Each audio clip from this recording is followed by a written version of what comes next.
I'd like to read again from the Gospel for the day, Mark chapter 3, beginning at verse 1. Again he entered the synagogue, and a man was there who had a withered hand. They watched him to see whether he would cure him on the Sabbath,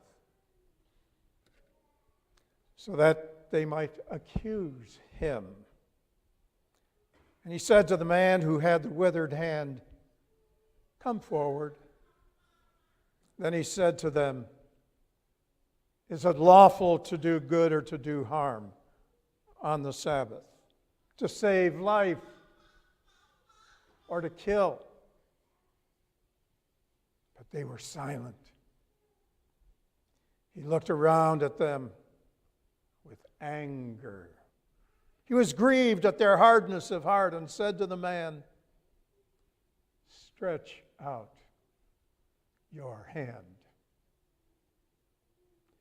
He stretched it out, and his hand was restored. The Pharisees went out and immediately conspired with the Herodians against him, how to destroy him. The Gospel of the Lord.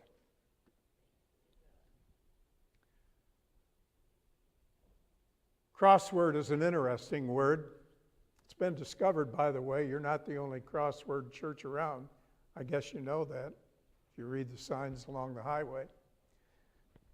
In its obvious meaning, it refers to an intersection of two roads.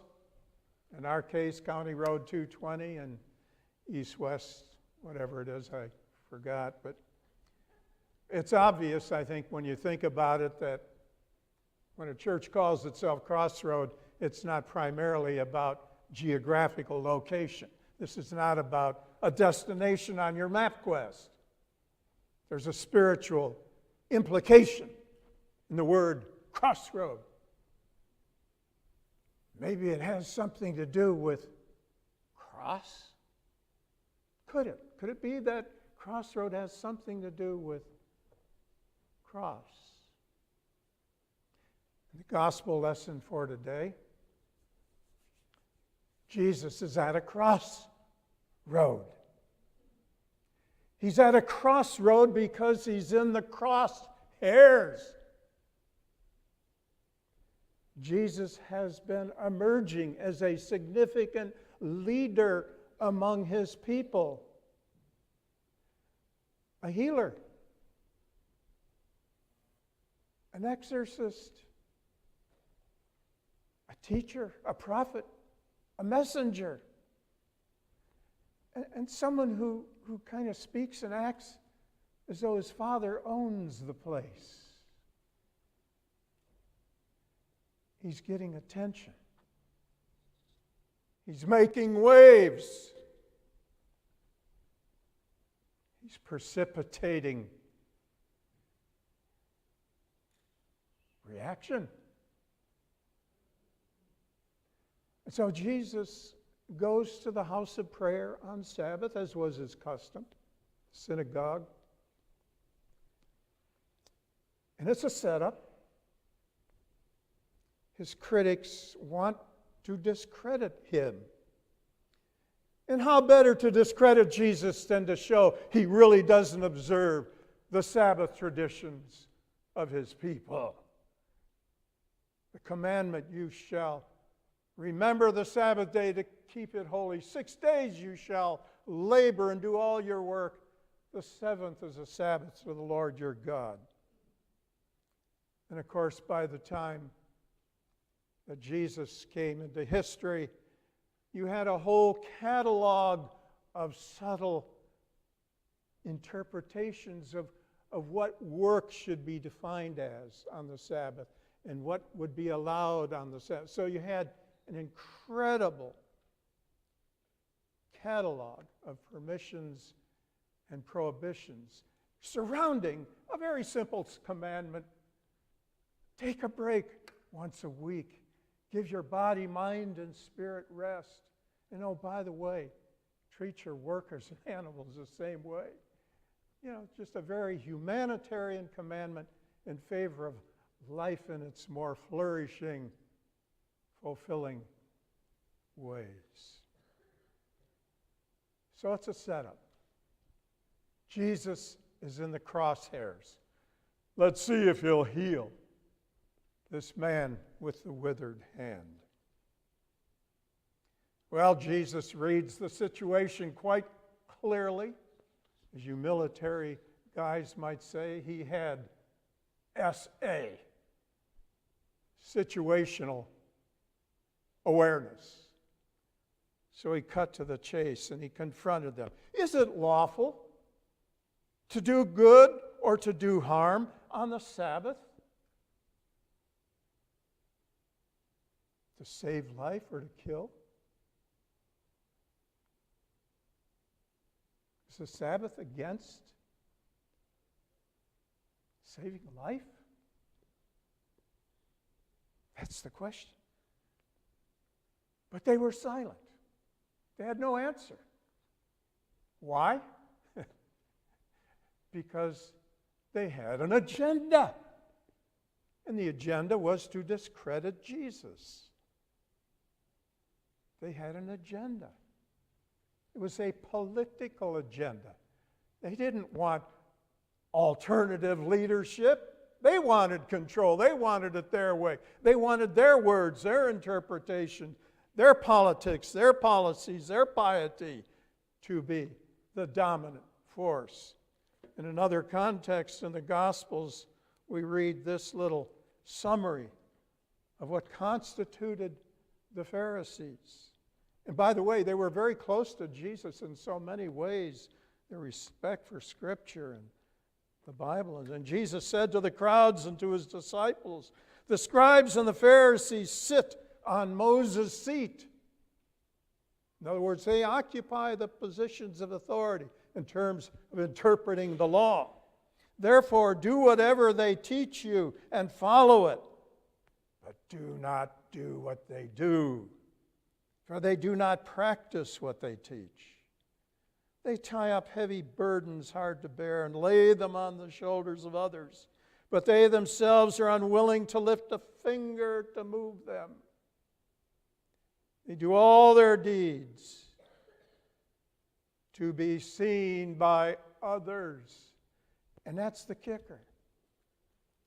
That's the main thing. They do all their deeds to be seen by others. It's all about image. Self-image. Having that image mirrored back to them by adoring crowds and audiences and constituencies and support groups. They do all their deeds to be seen by others.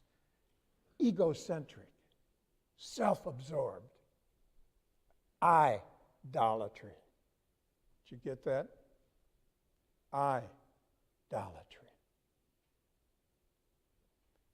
And so, this is what Jesus is up against. The Pharisees, full of Bible, full of Scripture, full of rectitude, all the right titles, offices, but in the very heart, killers. Killers of life. Killers of human dignity. Killers of the weak, the vulnerable. Killers of those most at risk. And so Jesus looked at them with anger. Yeah, you see it. We don't like an angry Jesus. I don't like an angry Jesus.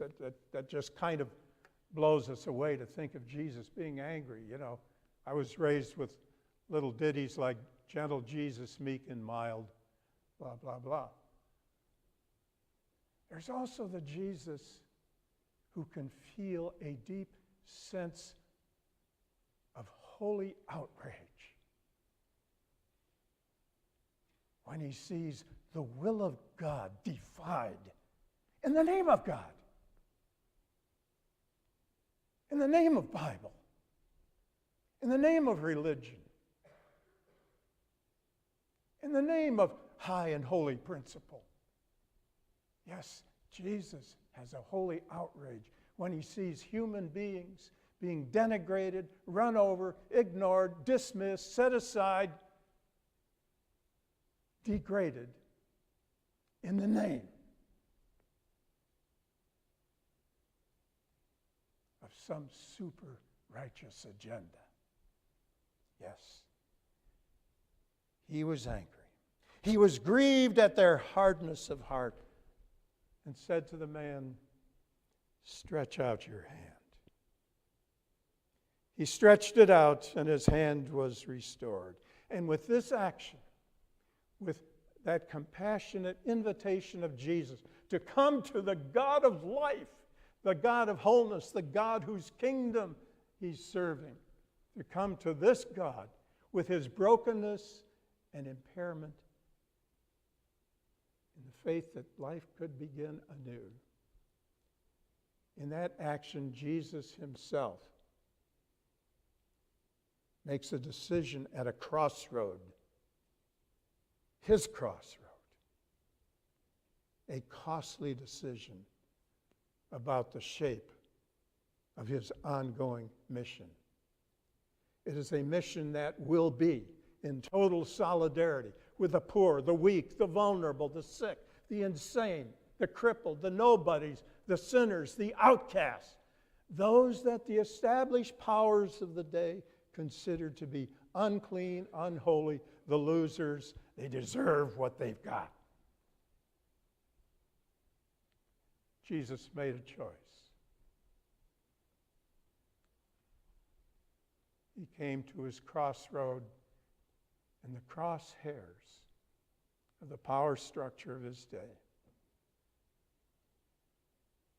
And he paid the price, did he not? Because as this gospel unfolds, the plot thickens, the resistance grows stronger, until finally Jesus is arrested. He's charged, ultimately, with potential insurrection and blasphemy,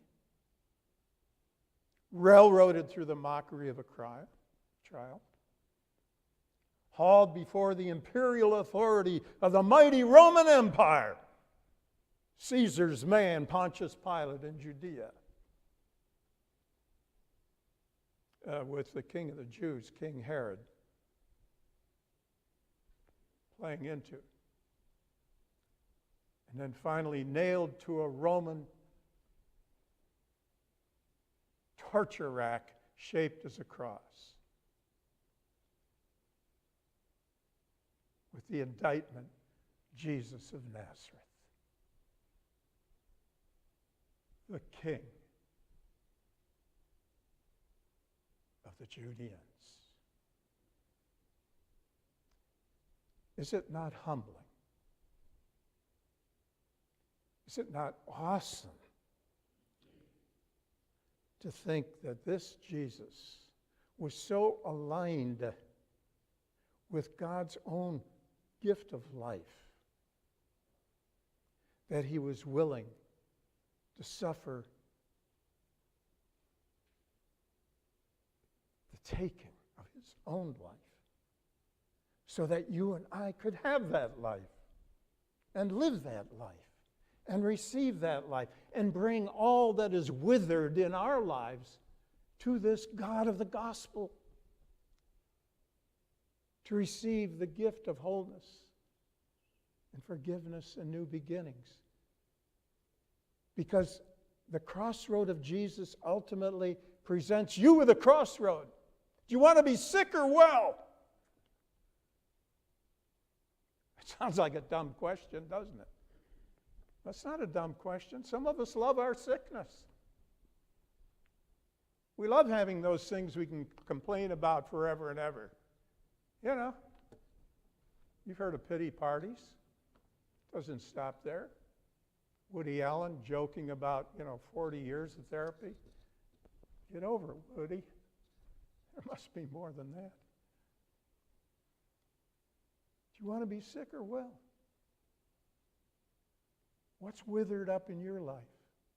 I just had an MRI for my right shoulder. I've been abusing it for years with my heavy gasoline leaf blower, going away until, let's try the other arm for a while.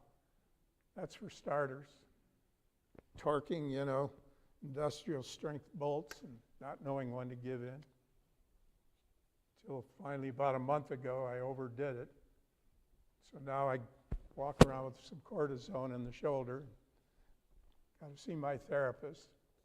It's not God's fault. It's my fault. You didn't do it to me. I did it to me. But I'm not going to go and say, well, that's that. It's time to turn to the God of life and say, how can I move forward? How can I give God my bummed up shoulder and still have a life worth living? I trust there's a way. And it's true for you and for me. Whatever it is that's withered up in your life, some of us have withered minds. We think too small. Some of us have withered spirits. We're too in love with moods and mood-altering substances. It might be food. It might be television. It might be drugs. It might be whatever.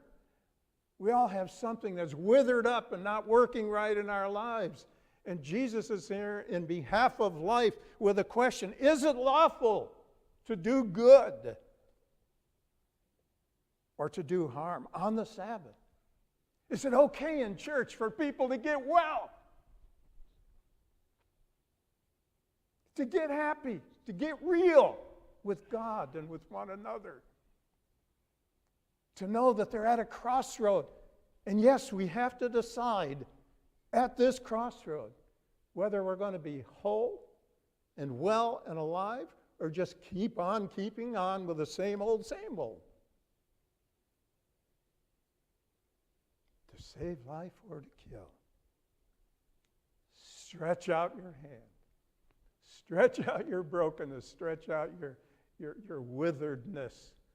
Stretch out your impairments and your ignorance and your fears. Stretch out. Give it to God, the God of the gospel. You're at a crossroad.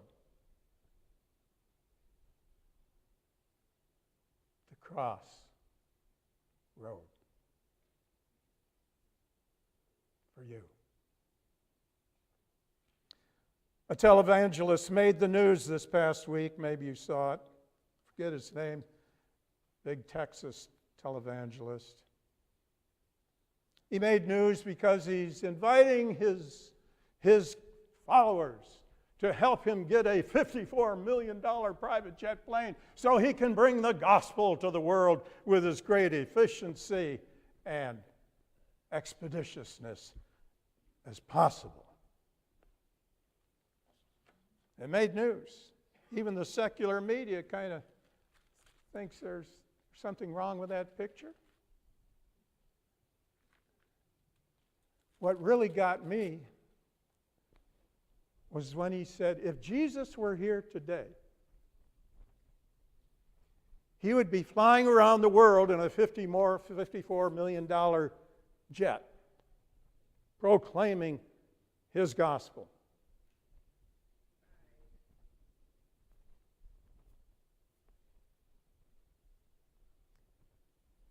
Someone tell this evangelist, Jesus is here today. And guess where he is? Matthew 25. Beginning at verse 31. When the Son of Man comes in his glory and all the angels with him, then he will sit on the throne of his glory. All the nations will be gathered before him, and he will separate people one from another as a shepherd separates the sheep from the goats, and he will put the sheep at his right hand, the goats at the left. Then the king will say to those at his right hand, come, you that are blessed by my Father. Inherit the kingdom prepared for you from the foundation of the world. For I was hungry, and you fed me. I was thirsty, and you gave me something to drink. I was a stranger, and you welcomed me. I was naked,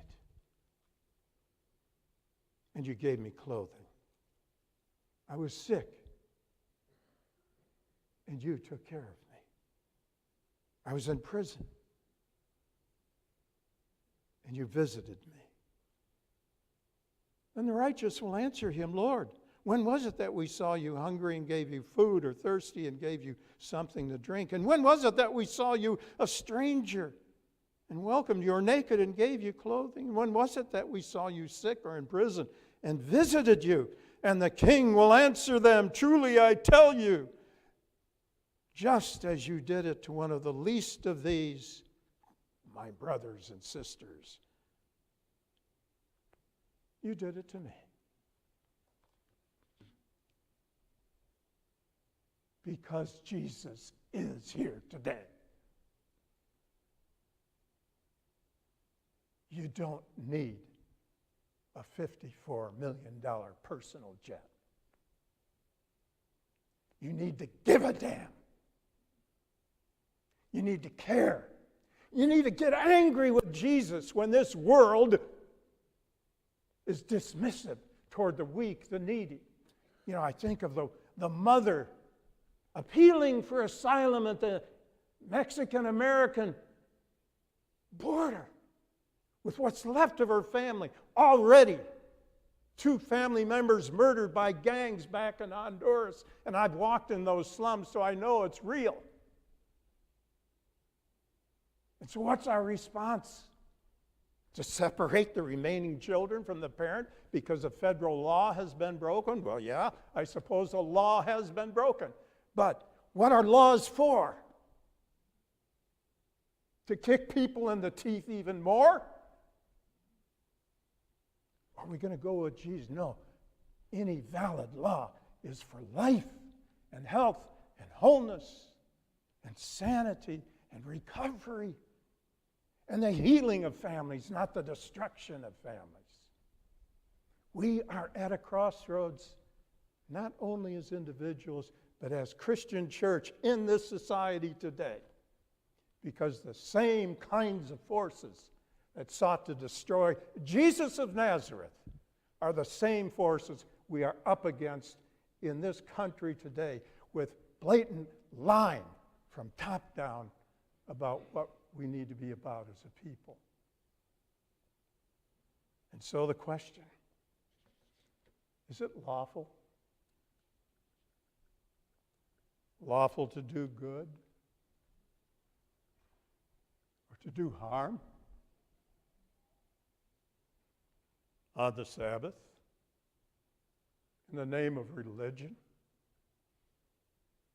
in the name of Bible? Is it lawful to do good or to do harm, to save life or to kill? Is it lawful to follow Jesus?